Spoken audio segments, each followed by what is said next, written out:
A former soldier stepped into a dusty old pawn shop, cradling a velvet pouch with trembling hands. "I need the money," he said quietly. The elderly shopkeeper opened the pouch and slid the metal into her palm. When she turned it over and read the name, her face went pale. She vanished into the back without a word. 10 minutes later, she returned holding a faded black and white photograph, tears running down her cheeks. "This man, he saved my life during the war." Some stories aren't just history, they're promises waiting to be fulfilled. Daniel Cross, age 33, former infantry soldier. He hadn't cried since Kandahar, not at the funeral, not when his best friend's Humvee got hit, not even when he came home and realized the war had followed him, settling into his chest like concrete. But this morning, with 3 overdue bills on the table, his refrigerator humming its empty tune, and his landlord's final notice folded under the coffee mug, Daniel sat on the edge of his bed, velvet pouch in hand, and felt something crack. It wasn't the metal that weighed heavy, it was what it meant. The silver star had once gleamed proudly in his grandfather's desk drawer. Henry Cross had fought in World War II, but he never talked about it. Not really. Just fragments, stories half finished, always ending with a shake of the head and a quiet sip of black coffee. But Daniel knew it mattered. You didn't keep something wrapped in velvet unless it did. Now it was all he had left of the man who taught him how to fish, how to change a tire, and how to hold your head high even when the world didn't see you. But pride didn't pay the rent. Daniel zipped up his weathered field jacket and stepped out into the drizzle. The streets of Larchwood were quiet this time of day, a sleepy town. No one really looked at you here, just nodded as they passed. Like grief was something private, not to be disturbed. He walked 3 blocks to the only place that might still give him something in return. Rose's Relics, a narrow little pawn shop tucked between a shuttered barber shop and a tax service that hadn't updated its sign since 1989. The bell above the door jingled gently as he pushed it open. Warm light poured over rows of antique clocks, glass cases filled with war memorabilia, dusty shelves of forgotten instruments and silverware. It smelled like wood polish and time. Behind the counter stood an older woman, early 70s, maybe more hair pulled back, in a no-nonsense bun, glasses halfway down her nose. She was examining a pocket watch with the kind of care Daniel remembered from his grandfather's hands when they carved duck decoys together. "I'll be right with you," she said without looking up.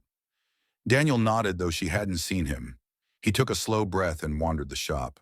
The silence was kind, almost comforting, but it didn't make this easier. He reached into his pocket and felt the pouch again, soft but solid. It felt heavier today.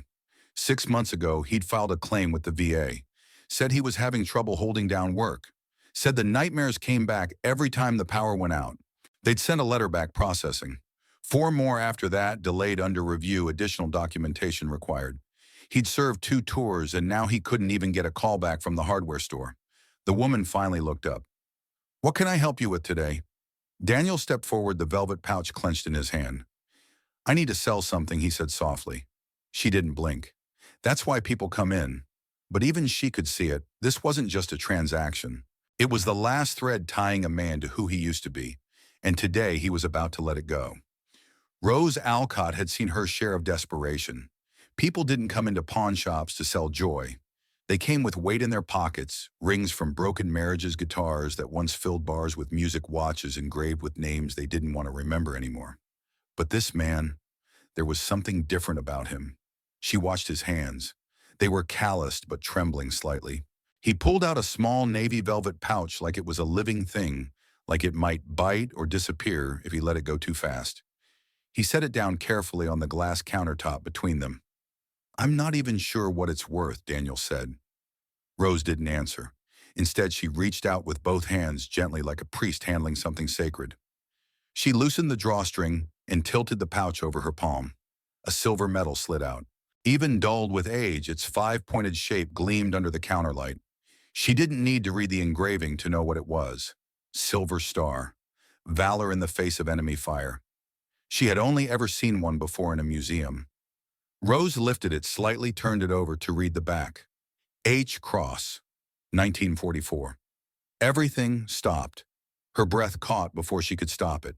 Her spine straightened. Her hands, which had been steady a moment ago now, trembled under the weight of something far heavier than metal. Daniel noticed. "Is something wrong?" She didn't answer. Couldn't. Not yet. Rose turned away, suddenly clutching the metal to her chest. "Excuse me a moment," she whispered. Without another word, she moved quickly, almost too quickly for someone her age, through a swinging wooden door that led to the back of the shop. Daniel stood alone in the silence she left behind the little bell above the door, still swaying from her passing. He looked around, unsure of what just happened. Did she think it was stolen? Was there a problem with the name? He hadn't done anything wrong. The metal had been in his family since before he was born. His grandfather never sold it, never even wore it. It just lived in that drawer, wrapped in that pouch, year after year, like it didn't want to be remembered. And now somehow it had struck this stranger like lightning. He could hear drawers opening behind the wall, the shuffle of boxes being pulled from shelves. He shifted from one foot to the other, unsure whether to stay or bolt. But something in the air, something almost holy, kept him rooted to the floor. 10 minutes passed. It felt like an hour. And just as he turned to leave, the door creaked open again. Rose stepped out, her eyes red-rimmed, hands shaking slightly. She wasn't empty-handed. She carried a small wooden box and a picture frame wrapped in a yellowed linen cloth. "I need to ask you something," she said quietly as she placed the photo face down on the counter. "Was your grandfather's full name Henry Cross?" Daniel nodded. "Yes, Henry Thomas Cross." Why? She slowly turned the photograph around. "I believe this man once saved my life." Daniel leaned in slowly. The frame on the counter was weathered, its corners chipped, but the black and white photo inside had been cared for, preserved, protected.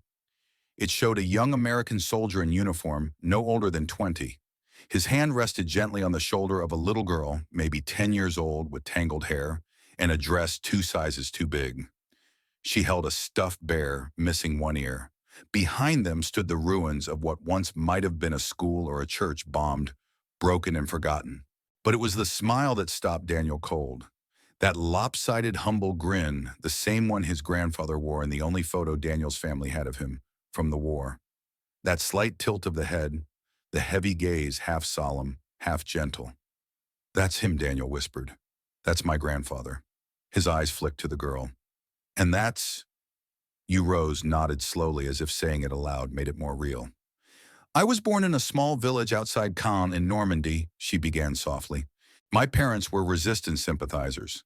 They helped deliver messages to Allied troops, hid radios, passed food to soldiers moving through the woods." She paused and opened the wooden box she'd carried from the back. Inside were scraps of history, a child's ration card, a folded map marked in pencil, and a French identity document dated 1944. "The Americans came through our town in August. We thought the worst was over." She looked up, her voice tight. "Then the Germans returned." Daniel's breath hitched. "They had lists. My parents were on them. That night they were meeting with others in a nearby village. I was left home alone, with one American soldier, Private Cross." Rose's eyes shimmered with memory. "I remember his voice, calm, quiet. He heard the German trucks before I did, grabbed me from my bed, hid me under the floorboards, and whispered, 'Don't move, no matter what you hear.'" Her hands clutched the edge of the counter. "I heard shouting, then gunfire. He ran out the front to draw them away. Hours passed. I thought he was gone." She swallowed. "But the next morning, the Americans came. Said one of their own had led the Germans into a patrol ambush, saved the village. They said he was wounded but alive." Daniel blinked hard. "He never told us any of this. Not one word." "He wouldn't have," Rose said gently. "Men like him rarely did." She reached across the counter and placed a hand on his. "For 70 years I've wondered who he was. I didn't know his full name, only the last cross. I searched for decades. But your grandfather, he vanished from record after the war." She exhaled shakily. "So I made a promise, that if I ever found him or his family, I would repay the debt." Daniel tried to speak, but no words came. Rose's voice steadied. "That metal doesn't belong in a display case. It doesn't belong in a drawer either." She squeezed his hand gently. "It belongs with someone who understands the promise behind it." Daniel sat down slowly, still gripping the photograph, like it might vanish if he blinked. He had come in expecting a transaction, a quick exchange of sentiment for survival. But now everything had shifted. This wasn't about money anymore. It was about memory, about a legacy that refused to be forgotten. Rose gently closed the wooden box and placed it beside the photo. Then she reached under the counter and pulled out a thick envelope, yellowed with age but sealed with care. For 20 years, she began, I've kept a separate account at the bank. It wasn't much at first, just a little here and there when the shop did well. But I never touched it. Daniel looked at the envelope, confused. Why? Because when I was 10 years old, hiding under floorboards, I made a promise. Her voice was calm but firm. I told myself that if I ever saw that soldier again, or his family, I would repay what can never be repaid.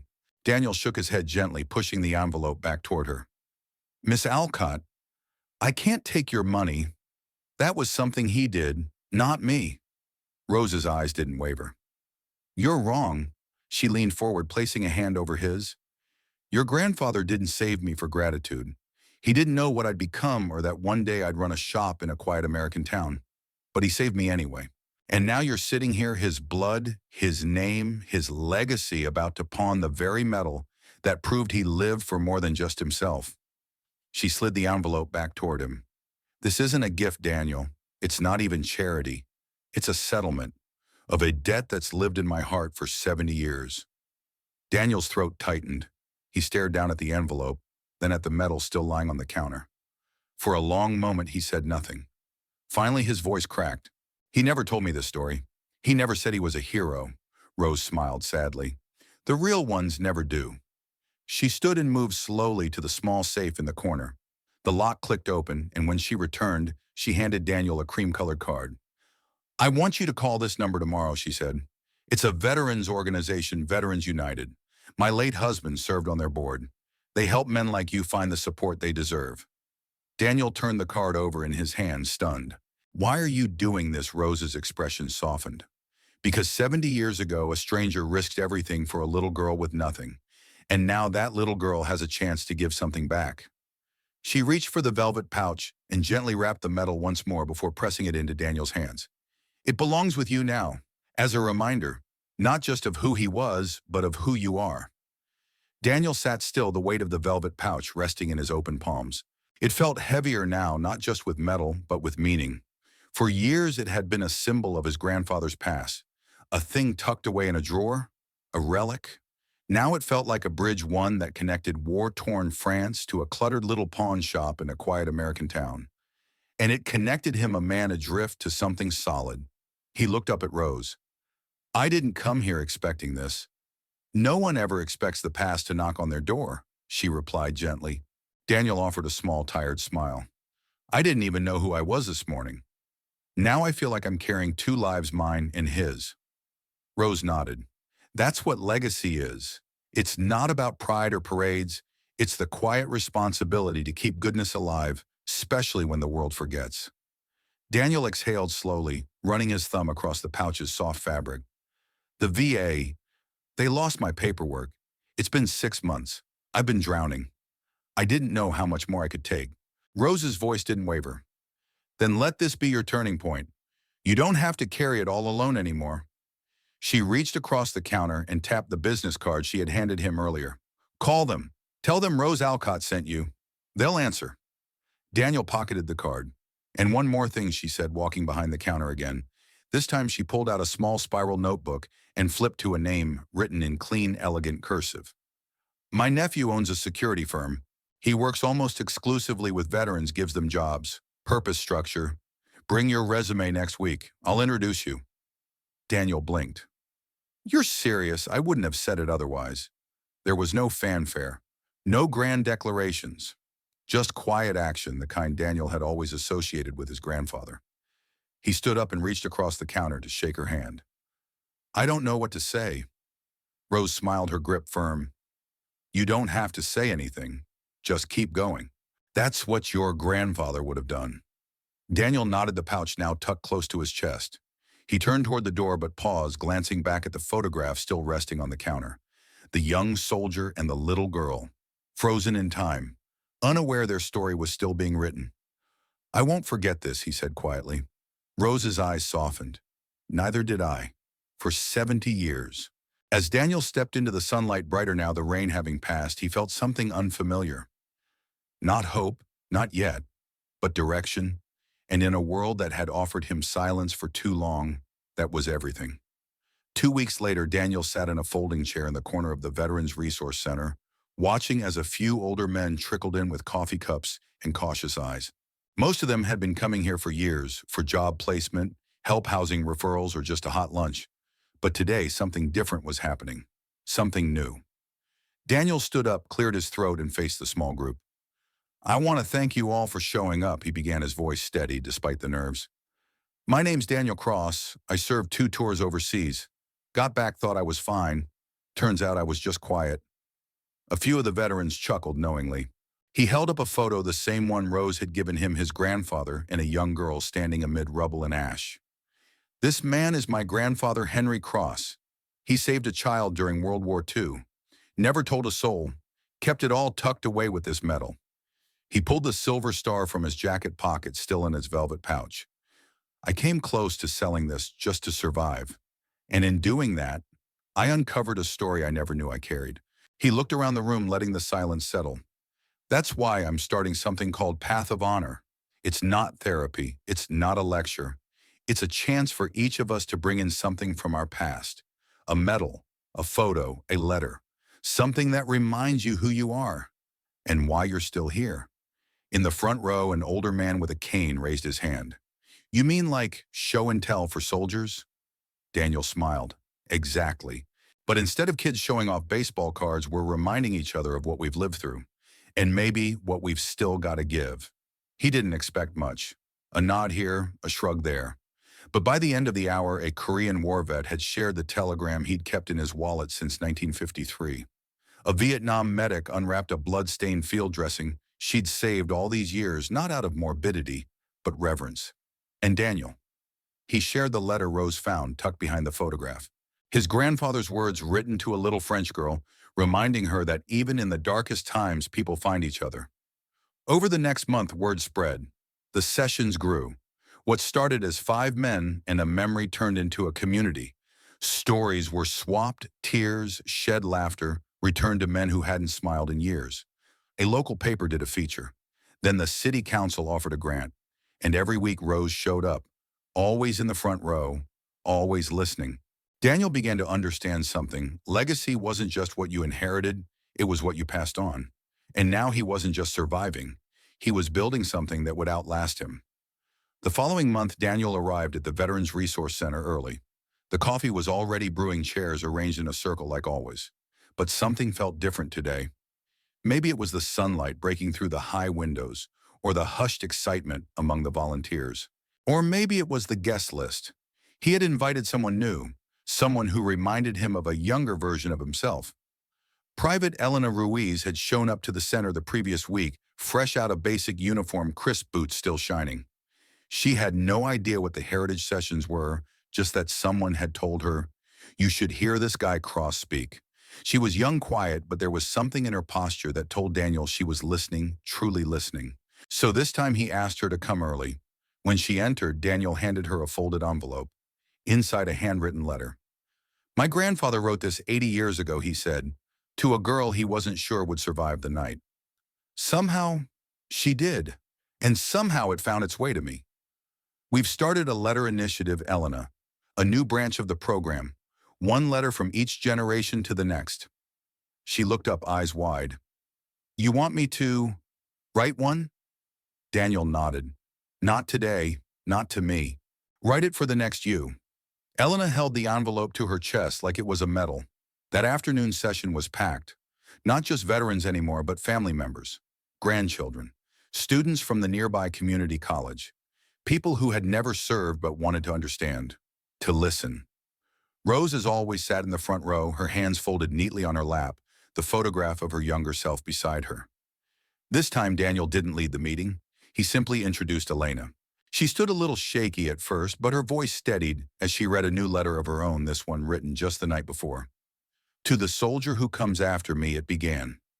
"I don't know your name or where you'll serve, but I know the weight you'll carry, and I want you to know you are not alone." The room went silent, and then one by one others rose. An aging Marine spoke about a promise he made to a brother in arms and never had the chance to fulfill. A Gold Star mother shared a dog tag that had been returned to her in a plain envelope. Even Rose stood once again this time, telling the full story of how she rebuilt her life, not just after the war, but after decades of wondering what became of the man who had risked everything for her. By the end of the day, there was a new board on the wall, a simple cork backdrop with a handwritten sign above it, letters forward. Pinned beneath it were envelopes, dozens already, each one addressed, to the next one who needs this. The ripple had begun. What started as a dusty medal nearly lost in a pawn shop had become something far greater, proof that courage doesn't end in the past. It echoes forward louder with every voice that chooses to carry it. 6 months had passed. The Heritage of Courage program now met twice a week. The bulletin board labeled Letters Forward was full, rows upon rows of envelopes written by veterans' families and even strangers. Each one was a quiet lifeline reaching across time. Daniel stood at the podium of the Veterans Resource Center wearing a crisp button-down shirt and the same silver star pinned over his heart. Not for show, not for vanity, but because it no longer felt like just a medal. It felt like a compass. He glanced down at his notes, then looked up at the crowd of veteran students and community leaders gathered for the center's annual recognition event. 6 months ago, he began. I walked into a pawn shop ready to give up the last thing I owned that had meaning. I thought I was just trying to survive. He paused, letting that hang in the air. But instead I met someone who reminded me that legacy isn't something you inherit. It's something you live up to. He turned slightly and gestured to the front row where Rose sat, still elegant, still strong, still holding that same faded photograph of a young soldier and a little girl. That girl in the photo, she never forgot. Not after the bomb stopped. Not after the years passed.